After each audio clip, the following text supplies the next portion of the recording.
रहे हैं कि हिंदुस्तान ने मतलब अल्टरनेटिव डेवलपमेंट बोर्ड को एज ए मिनिस्ट्री बनाया हुआ है।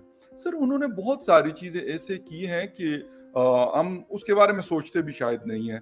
इसीलिए वो आज इतने परेशान नहीं हैं जितने कि हम परेशान हैं या बाकी दुनिया जितनी परेशान है, तो यकीन करें कि उस हिसाब से हिंदुस्तानी हमें परेशान नज़र नहीं आते, वहाँ की गवर्नमेंट हमें परेशान नज़र नहीं आती। उसकी सबसे बड़ी वजह गालिबन ये है कि वो ऑन टाइम डिसीजंस लेते हैं और वो वाले डिसीजन लेते हैं जिससे वहाँ के लोगों को फायदा। जय हिंद दोस्तों, मैं महेंद्र शर्मा स्वागत करता हूं वन वर्ल्ड हिंदी में आपका। उम्मीद करता हूं आप खुश और स्वस्थ है। दोस्तों आइए दिखाते हैं पाक मीडिया की एक लेटेस्ट विश्लेषण, जिसमें पाकिस्तान की इकोनॉमी और पाकिस्तान के जो फॉरेन पॉलिसी के मुद्दे हैं उन पे बहुत जबरदस्त विश्लेषण किया है फकर यूसुफजई के साथ पाकिस्तान के इस बुद्धिजीवी ने। तो कहीं ना कहीं इन्होंने भारत की जो फॉरेन पॉलिसी और भारत की जो डिसीजन मेकिंग पूरे वर्ल्ड के साथ कैसे रिलेशन रखने और कैसे भारत की जो अब IT सेक्टर है, जो बिजनेस सेक्टर है, ट्रेड सेक्टर है, वो सारा फलता फूलता जा रहा है दिन ब दिन। और पूरे विश्व में भारत की एक ऐसी छवि बनती जा रही है कि अब पाकिस्तानियों को ना गवारा सा गुजर रहा है। क्योंकि कहीं ना कहीं आज ये विश्लेषण देके और उदाहरण दे रहे हैं कि कैसे भारत आज दिन ब दिन अपने ट्रेड क्षेत्र को बढ़ाए जा रहा है, जबकि पाकिस्तान दूसरी तरफ देखा जाए तो पाकिस्तान हर दिन एक नए गड्ढे और नए बहरान की तरफ चला जाता है। और अब आने वाले समय में पाकिस्तान की बैड गवर्नेंस की वजह से हुकूमतों की आज पाकिस्तान की आवाम चीखें मार रही है। तो कहीं ना कहीं इजराइल के बारे में भी इन्होंने विश्लेषण किया है और बताया उन्होंने कैसे अपने आप को संभाला और अपनी पूरी फलती फूलती इस इकोनॉमी, पूरे विश्व की इकोनॉमी में अपने आप को स्टेबल किया और कैसे वहाँ के युवा नौजवान आज कैसे कैसे अपने देश के लिए प्रतिभा बन के और देश की इकोनॉमी में सहयोग कर रहे हैं। तो दोस्तों देखिए ये डिबेट और कमेंट में अपनी प्रतिक्रिया जरूर दें। लास्ट में आपसे रिक्वेस्ट करूँगा, चैनल पर नए हैं तो चैनल को सबसे पहले सब्सक्राइब करें, लाइक शेयर कमेंट जरूर करें। दोस्तों जय हिंद, वंदे मातरम, भारत माता की जय। दोस्तों लोग हैं ही नहीं वहाँ फाइन, experts। बिल्कुल। अच्छा डॉक्टर साहब, आप बात कर रहे हैं कि हिंदुस्तान ने अल्टरनेटिव डेवलपमेंट बोर्ड को एज ए मिनिस्ट्री बनाया हुआ है। सर उन्होंने बहुत सारी चीज़ें ऐसे की हैं कि हम उसके बारे में सोचते भी शायद नहीं हैं।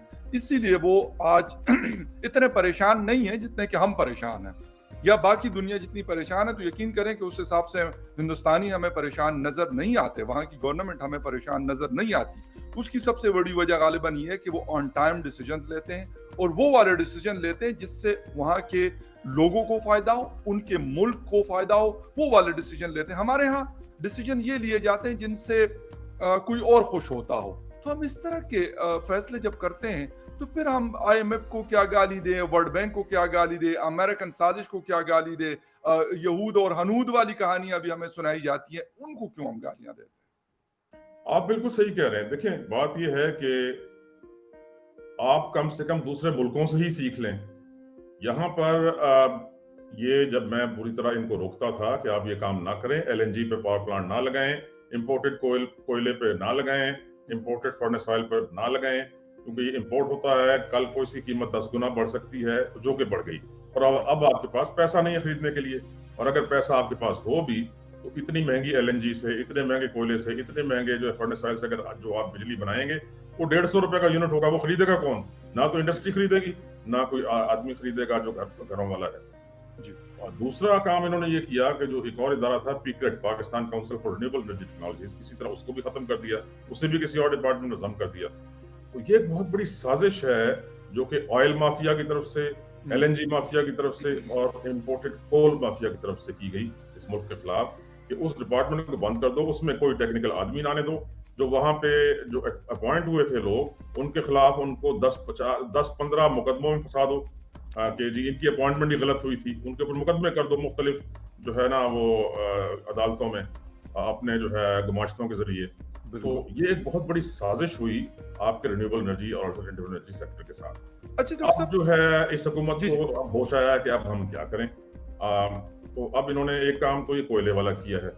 कोयले का, क्योंकि उसकी कोयले की प्राइस 600% बढ़ गई, ठीक है जी, जो कि आपके पास साउथ अफ्रीका से और इंडोनेशिया से आता था। अब आप खरीद नहीं सकते उसको, खरीदेंगे भी तो बिजली इतनी महंगी बनेगी। फिर प्लांट आपने पंजाब में लगा दिए कोयले के, वो कोयला डीजल ट्रक्स पे आता है कराची से और वो पंजाब में। इसकी कोई तुक है? किसने इसकी सर उसको 800-900 किलोमीटर डिस्टेंस जो है वो कराची पोर्ट से वो गाड़ियां या ट्रेन या डीजल गैस ट्रांसपोर्टेशन पे आता है। करना मतलब चाहते हैं। इससे बड़ा इस मुल्क के साथ जुल्म हो नहीं सकता, और जिसने भी वो फिजिबिलिटी अप्रूव की उसको पकड़ लेना चाहिए, ठीक है, उससे पूछना चाहिए तुमने कैसे अप्रूव की। भाई यही कारखाना आप कराची पे लगा रहे थे, कहीं उसके नजदीक लगा रहे थे, कि वहीं से आता जो है कोयला 40-50 किलोमीटर दूर लगा देते, और वहीं से आता कोयला और वहीं पे वो बिजली बनती है, वो ग्रिड के जरिए आप उसको देते। अच्छा सर, बाकी एक खबर और भी मैं पढ़ रहा था, और वो थी लास्ट डिबेट में भी हमने बात की थी आपसे, मैंने पूछा था तर के हवाले से। तर के हवाले से दोबारा अब ये खबर आ रही है कि $4 बिलियन गालिबन यूएई ने कमिट किया है इनको, कि हम आपको वहां पे पावर जनरेशन प्लांट, गैस, मतलब जो कोयले से गैस बनती है वो, और डायरेक्ट कोल के ऊपर, लेकिन हम वो लगाएंगे तर के अंदर। लास्ट टाइम भी आपने बात की थी, तो ये अगर हो जाता है तो कुछ हमें रिलीफ मिल सकता है इससे? बिल्कुल मिल सकता है। थर में तो आपका इतना कोयला है कि 200 साल की आपकी एनर्जी की जरूरियात के लिए काफी है। वहां पे एंग्रो काम कर रहा है, और अभी कोई चाइनीज कंपनी भी काम कर रही है। डॉक्टर समर मुबारक ने वहां पे काम किया था, उनको काम से रोक दिया गया। उस काम को जो इंस्टीट्यूट गैसिफिकेशन का काम था, वो टेक्नोलॉजी लाए थे बाहर से, उस पर उनको काम नहीं करने दिया गया। उनका डेमोन्स्ट्रेशन प्रोजेक्ट तैयार था, उसके फंड्स रोक दिए गए।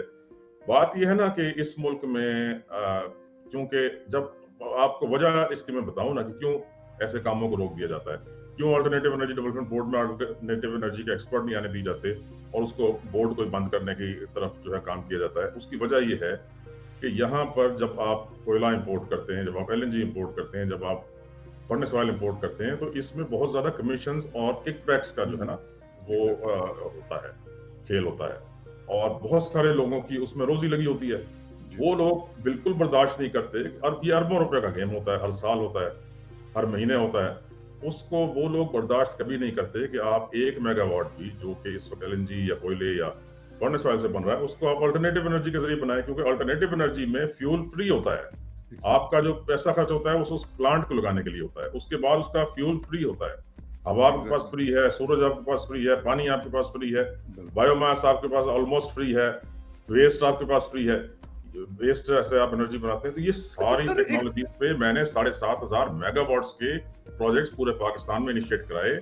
इसमें 35% कंप्लीट होकर इस वक्त एनर्जी दे रहे हैं नेशनल ग्रिड। ओके। अच्छा सर, एक चीज और, 1-2 दिन पहले एक सीनियर जर्नलिस्ट दोस्त के साथ गपशप हो रही थी, तो वो कह रहे थे कि जो फर्नेस ऑयल के ऊपर प्लांट चलते हैं, तो उससे कहते हैं कि एक जो प्लांट वाला है या उसके जो डायरेक्टर है या पार्टनर्स हैं, वो तकरीबन महीने के 10 से 15 बिलियन रुपए वो उठाते हैं, कमाते हैं। तो कहते हैं जो लोग 40-50 अरब साल का कमा रहे हैं या 60 अरब साल का कमा रहे हैं वहां से, तो कहते हैं वो क्यों चाहेंगे कि सोलर के ऊपर उनको एक अच्छी चीज मिल जाए। एक दफा आप सोलर पैनल घर में लगा लेते हैं तो कम से कम 10 साल तो आपको कुछ नहीं करना पड़ता। 25 साल नहीं, वैसे मैं कह रहा हूं कि अगर फर्स्ट 10 इयर्स तो आपको कुछ भी नहीं करना पड़ता, जस्ट आप उसकी सफाई रखें और इसके अलावा आप कुछ नहीं चाहिए आपको वो बिजली दे रहे। वैसे तो 25 साल, मैं कहता हूं अगर 25 नहीं 10 साल भी आपको फुल एनर्जी मतलब कैपेसिटी के साथ वो पावर जनरेशन करके देते हैं, तो आपका उसके ऊपर खर्चा नहीं, सफाई के अलावा कोई खर्चा नहीं है, और जो ट्रांसमिशन लाइन आपने लगाई है उसके अलावा कोई खर्चा नहीं है। लेकिन सर फिर ऐसा माफिया तो पाकिस्तान की सर जड़ों में बैठा हुआ है, आपको मुझसे बेहतर पता है। वो हमारे एस्टेब्लिशमेंट के लोग, मैं तो इसका कहीं के फखर साहब मैं इसका डायरेक्ट विक्टिम हूँ। ठीक, इस माफिया ने मुझे वहां से काम करने से रुकवाया हुआ है 6 साल से। उस बोर्ड में मैं वहां पे सीईओ भी रहा हूँ, मैं डायरेक्टर जनरल रहा हूँ, ठीक है जी, और मेरे पास क्योंकि पीएचडी है इस फील्ड में, मुझे काम से रुकवाया हुआ है इस माफिया ने 6 साल से, मुझे काम नहीं करने दे रहा। ये इतना स्ट्रॉन्ग माफिया देखें, जो इस तरह आपने बताया, जो अरबों रुपए कमाता है साल के जी, उसके लिए क्या मुश्किल है कि किसी को पैसे देकर जो है मुख्तलिफ मुकदमे में फंसा दो और उसको काम ही ना करने दो, और उसको कहोगे जी इसकी तो अपॉइंटमेंट ही गलत हुई थी, इसको लगाया किसने था, उसको फांसी पे चढ़ाओ। तो ये वो कौम है, जितनी खराबियां थी ना बनी इसराइल में, उससे ज्यादा है इस कौम में।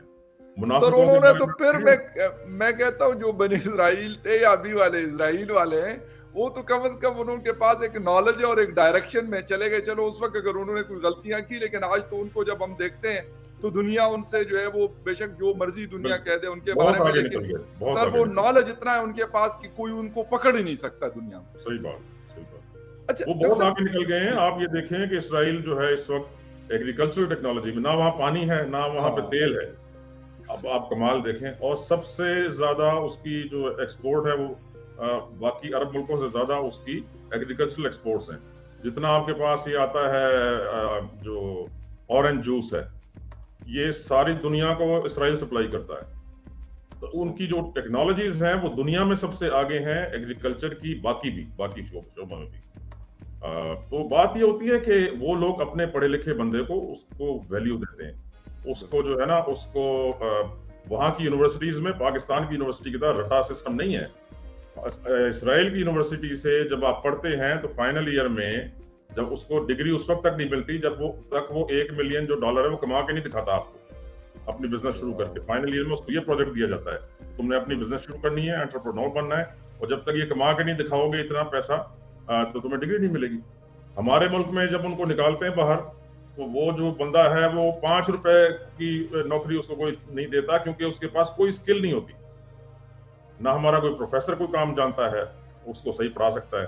फिर ये डॉक्टर अताउर रहमान जो इस मुल्क पे सबसे बड़ा जुल्म किया, इसने ये एक कानून बना दिया कि इंडस्ट्री से, फील्ड से कोई भी बंदा, चाहे वो कितना बड़ा एक्सपर्ट हो, वो यूनिवर्सिटी में प्रोफेसर नहीं लग सकता, क्योंकि उसको कहते हैं कि 15 पब्लिकेशन लेकर आओ। भाई पब्लिकेशन थोड़ी कर रहा है वो, वहां पे तो काम कर रहा है। अमेरिका में, यूरोप में, पूरी दुनिया में कानून है कि 50% प्रोफेसर्स आपके फील्ड से आते हैं, इंडस्ट्री से आते हैं, ताकि वो लेटेस्ट इंडस्ट्री की नॉलेज है वो स्टूडेंट्स को दे सकें। और 50% जो है वो यही होते हैं जो रटा मार मार के आगे प्रोफेसर बने होते हैं, रात को जो है रटा मारते हैं, सुबह जाके उसको उल्टी कर देते हैं उधर। सर ये बात बड़ी इंपॉर्टेंट आप कर रहे हैं, मतलब बहुत सारे मेरे साथ भी क्लास फेलोज, मेरे दोस्त और आपके भी इर्द गिर्द के बहुत सारे लोग, मतलब वो नाराज हो जाएंगे हमसे, लेकिन सर ये वाली बात आपकी दुरुस्त है और मैं मतलब इस बात को बड़ा मतलब सेकंड करता